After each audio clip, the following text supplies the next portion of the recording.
moins pour cette fois-ci. Résumons la stratégie du dispositif mis en place par le système pour assurer l'élection en un seul tour du candidat du capital dont on est sûr qu'il sera l'homme lige des marchés financiers mondialisés.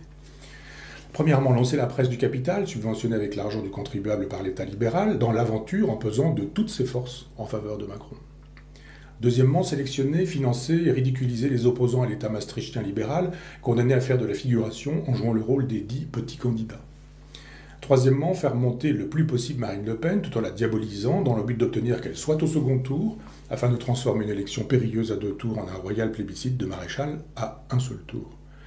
Quatrièmement, organiser une grande messe sous prétexte d'antifascisme pour obliger les électeurs à voter Macron, sous peine de passer pour un défenseur du national-socialisme.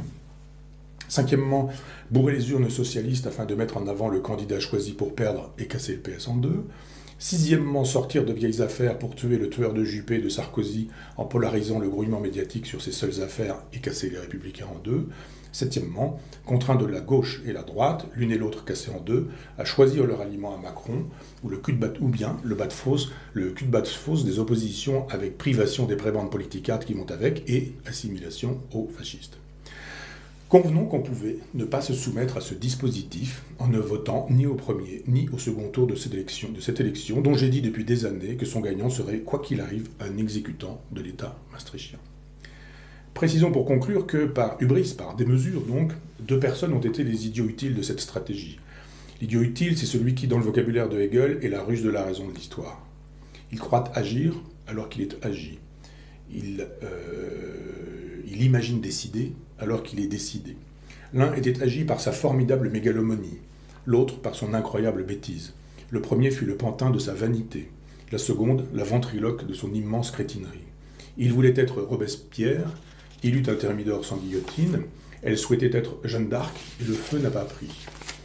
D'abord Mélenchon, qui, en refusant une stratégie d'union de la gauche, très tôt avec le PCF de Pierre Laurent, et très tard avec le PS de Benoît Hamon, a montré qu'il n'était mu que par son égocentrisme, son narcissisme, sa vanité, sa fatuité. Car le peuple au nom duquel il ne cesse de parler est le moindre de ses soucis. La preuve, l'état dans lequel il le laisse avec cette élection de Macron. Le dégagisme dont il avait fait son mot d'ordre lui a sûrement plus donné raison qu'il ne l'aurait souhaité. Il est au fossé. Ensuite, Marine Le Pen, qui plus que jamais illustre à ravir la thèse du livre que Renaud Dely lui consacre sous le titre Marine Le Pen, avec cet excellent sous-titre « Une bobo chez les fachos ». Son projet politique ne tenait que dans la configuration d'une sortie de l'État maastrichtien. Elle a eu une décennie pour travailler sur ce sujet afin de le défendre dans ce débat de second tour dont elle savait qu'elle y serait. Elle ne l'a pas travaillé, chacun l'a vu, elle est au fossé. Le système s'est réjoui de l'hystérie de Mélenchon et de l'impéricide de Le Pen. Face à ces 2 catoblépas, le monstre qui dans la tentation de Saint-Antoine de Flaubert se dévore lui-même, il n'avait nul besoin de concentrer ses troupes de ce côté-là. D'ailleurs, le soir du premier tour, l'élection était déjà jouée. 2 semaines plus tard, ceux qui en auraient douté doivent cruellement en convenir. Ces 5 prochaines années vont être celles d'un capital qui dispose à l'Élysée d'un agent plus zélé que Hollande, dont la flaccidité empêchait la brutalité. D'un agent plus zélé ou plus ductile, plus souple, plus malléable, plus jeune, plus banquier aussi. Hollande peut se réjouir. Il quitte l'Élysée en ayant placé un homme lige qui aura plus que lui le courage de se zider, ce qui n'est pas très difficile. À cette aune, il peut désormais guetter sa cote de popularité. Nul doute qu'elle remontera pendant ces 5 prochaines années. En revanche, celle de Macron entame sa chute dès demain. Bon quinquennat.